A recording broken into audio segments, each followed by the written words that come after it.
All right, what is going on, Laker fans? Thank you very much for being a part of the show. Lakers Talk Daily, Monday through Friday, right here on ESPN LA, their YouTube page. Make sure you subscribe to the channel. Before I get into the Lakers, I know, Laker fans, I know. I'm wearing a San Diego Padre hat. I get it. I understand it. Don't hate me. You got to understand something. I grew up down in SD.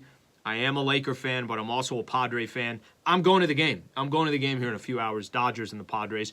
Do I think it will be much of a series? Probably not. Dodgers will probably dominate, but let me rock my team's colors for the first time that they've actually been in a playoff game since 2006. I don't know if I really count 2020. They didn't even have any home games, so that's the reason for that. Now, we're on this channel to talk Lakers basketball, so I'm going to do that as well. All right, so something happened. A couple things happened yesterday I thought was interesting. I did Lakers Talk last night. If you guys haven't had a chance to listen to it, ESPN LA, if you download the app, it's got all the Lakers Talk stuff that we're doing on there from a radio perspective. On YouTube, I'll continue to do the, this page. I'll continue to do this content.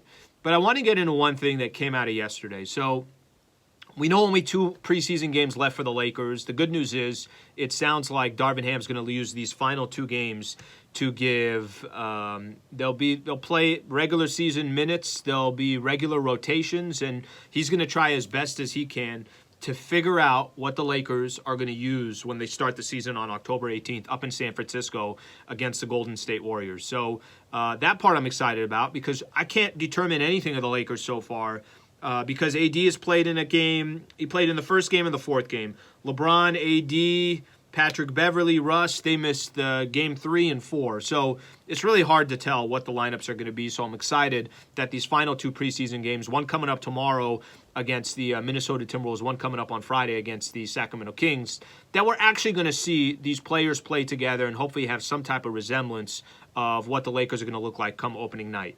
The big news that came out of yesterday was potentially a small ball lineup for the Lakers. So Darvin Ham said this after practice yesterday.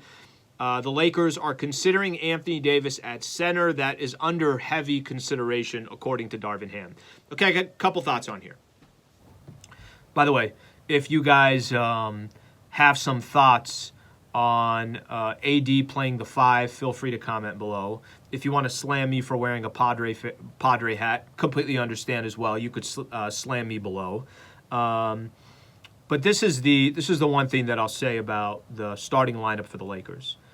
They have used kind of a combination of let's go big, Damian Jones, Anthony Davis. Let's go small, Wenyen Gabriel, LeBron, the game that Anthony Davis sat out. And then in the last game, AD, they went big again. They put Anthony Davis at the 5. I don't mind it. I don't mind. If you said right now, I've said this, I keep pumping this.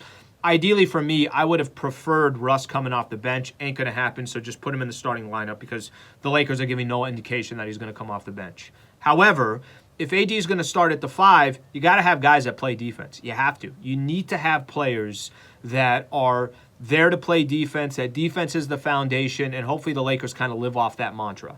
First preseason game the Lakers played, I hated the starting lineup.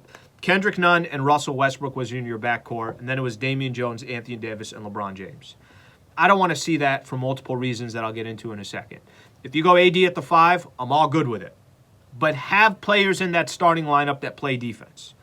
What I feel like the Lakers may potentially do, Anthony Davis at the 5, Bron at the 4, Russell Westbrook, Patrick Beverly, Austin Reeves. I feel like the Lakers are leaning towards that. I could be completely wrong, but I feel like that's where the Lakers are leaning towards. If they did do that, I'm all right with it because there's 3 legitimate defenders in that starting lineup. Austin Reeves can play defense. He's all over the place.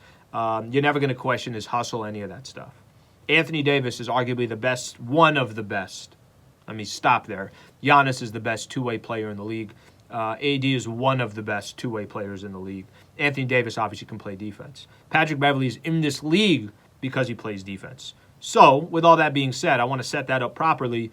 For me, as long as you have defenders that are in that starting lineup, and Russ, it's going to be obviously up to him to show that he's ready every defensive play. I think Bron, if everybody else is pulling the rope properly, he'll give, what he can, but he is in his 20th season, so he's not going to be playing like the Bron in his 12th season or something like that on the defensive end. that at least you have a lineup that you feel like can push the ball up the floor. You got guys that can run. You play to AD's strength, which allows him to kind of be in the block a little bit more, but also at the same time be on the perimeter. And you got real defenders in there. So I'm okay with that starting five if they want to use AD at the five. I just think you got to have the right role players that are in the mix and a backcourt that has a little bit of a focus on the defensive side. Kendrick Nunn's got to come off the bench. He's come off the bench twice so far for the Lakers. Both times he had 20-plus points. He's an instant spark off the bench. Would love to see him come off the bench. I'd hate Kendrick Nunn to be in the starting lineup, and then you took out Austin Reeves. Let me just use that as an example. Because then who can you depend on off the bench that you feel like, okay, there's a good scoring punch. Okay, there's real pressure that we could put on the opposing team. And I think Kendrick Nunn actually answers that, in my opinion. Laker fans, I'm going to throw this out to you guys. You like AD at the five, and if AD is at the five, how do you round up the rest of that roster? I thought it was interesting, too. Dennis Schroeder did his presser yesterday. He's back with the Lakers. And he was talking about how I think we're actually going to get a different type of Dennis Schroeder. I think he's humbled these last couple of years. He's just trying to survive in the league, and I got a feeling he will do whatever the Lakers need him to do to help this squad and hopefully help himself in the process for some type of contract next year. But he talked about competition already. He can feel it with Patrick Beverley. I love the competition. I love that these guys are going to be fighting. I love that, the vibe certainly has a different feel to it early on, but I'm sure that's the case with every team because you haven't had really any ups and downs. You haven't had any hurdles that you had to go through. It's just the beginning of the season. But the bench, if you can have Kendrick Nunn come off the bench and you got some of these other guys that are in the starting lineup and it's defensively focused, then I'm all good for that. That's what I'm hoping for. Laker fans, thank you again for being a part of the show. Appreciate it. This is, we're really trying to push these YouTube numbers for ESPN LA. And I also put this up on Lakers Talk with Alan Sliwa, so you can catch it on both of them, both channels. But it's doing great, and so far, some great growth. So I appreciate you guys listening to our content. Monday through Friday, we're going to do this. Another Laker game coming up tomorrow against the Minnesota Timberwolves. And it sounds like we're going to actually see some lineups out there. We'll see what happens. So thank you for watching the episode, and we will get back with you guys tomorrow. Have a great night, Laker fans.